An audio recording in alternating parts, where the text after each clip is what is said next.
nous allons profiter des fruits de l'été pour faire une variation sur le phare breton.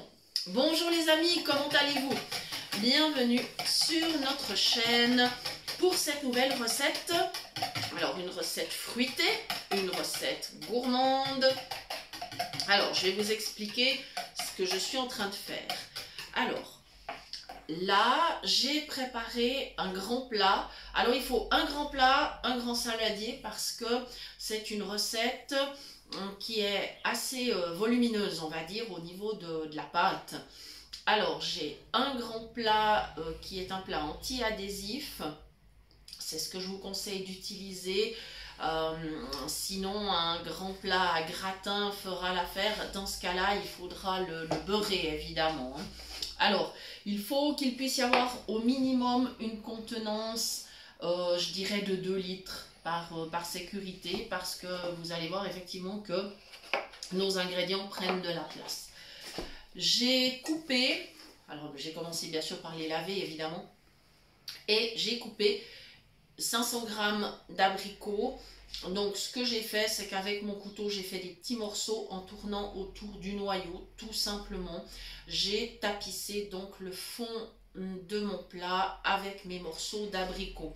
Et ça, c'est évidemment la variante principale. Je vais demander aux Bretons de ne pas m'en vouloir.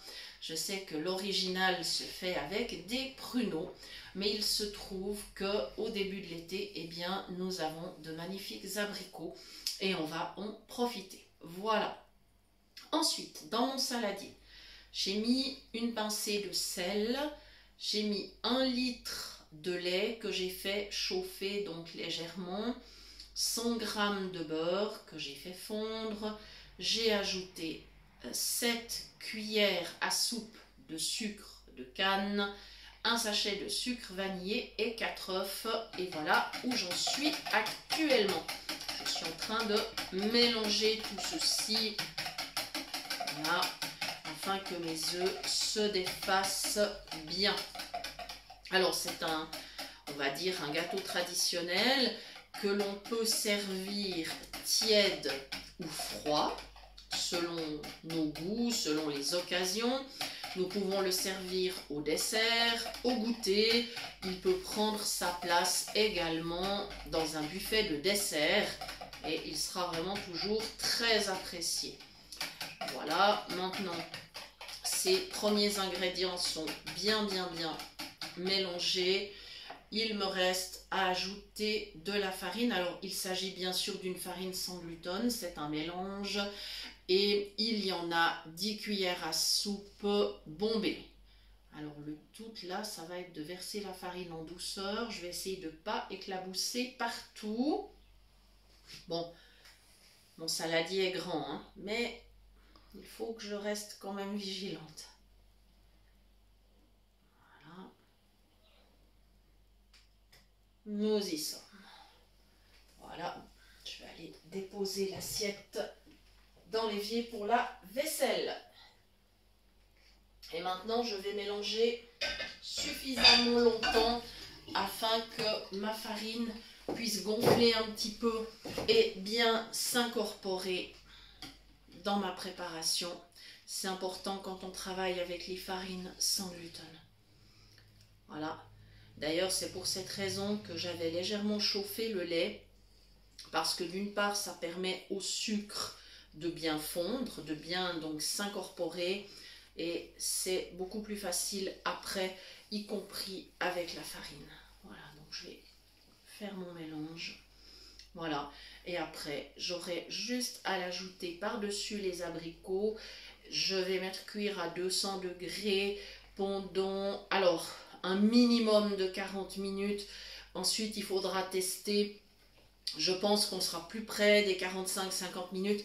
Si vraiment il y a une énorme variation de temps, je le mettrai dans la présentation de la vidéo ou en commentaire. Voilà, tout simplement.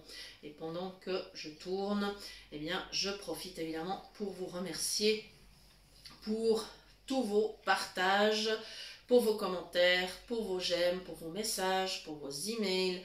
Merci infiniment. Ça nous fait toujours un énorme plaisir Merci à tous ceux qui nous soutiennent également, qui repartagent notre travail, qui référencent la chaîne. Merci infiniment, infiniment. On en est vraiment très reconnaissant et la chaîne progresse vraiment bien. On en est très très heureux. Donc merci à vous tous. Voilà. Je vous rappelle également que vous pouvez nous retrouver sur Facebook. Nous mettons régulièrement des petites publications avec des astuces, des recettes, petites recettes par exemple pour des produits d'entretien, des produits cosmétiques, différentes astuces, différents lives sur les thèmes de l'alimentation, de la diététique, de la nutrition.